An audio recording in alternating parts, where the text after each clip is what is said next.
ասել, որ 21 թվականին ինձ խաբեցին, ուրիշ բան էին ասում։ Մարդիկ գնացին քվե տվեցին, նրանք անցան։ Հիմա չի խաբում։ Հիմա բաց է օրինակ Արտուր Օսիպյանի հետ բանավեճի ժամանակ ինքը ասաց ես չեմ ճանաչում հակախության հռչակագիրը։ Այդ ի՞նչ է նշանակում։ Դա ինձ թվում է առաջի անգամը չէ, որ Բայց դուք դրա խորքային վտանգները պատկերացնում եք։ Դե հրաժարվել բոլոր մեր պետության հիմքերից։ Պետությունից հրաժարվել, այսինքն նշանակում է դուք հո ժողովրդին մղում ես կրկին էլի Սարդարապատի նման ինչ-որ ճակատամարտի մեջ, որտեվ Հայաստանի Հանրապետության հիմքը 1918 թվականի հաղթանակն է։ Դրանից հետո ազգերի լիգան մեզ ճանաչեց։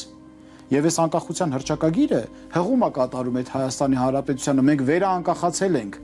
Եթե դու փակում ես այդ պատմական հիմքը նոր պետություն ես ստեղծում, դու էլ պատերազմ պետք է հաղթես։ Այդ որ պատերազմի մեջ ես ուզում գցես մեր ժողովրդին, հետո էլ որ կանգնես մատ թափթաս ասես է դուք փախակ մարտի դաշտից։ Ես մեղք չունեմ, որ ինքնիշխանությունը կորցրեցիք։ Դրա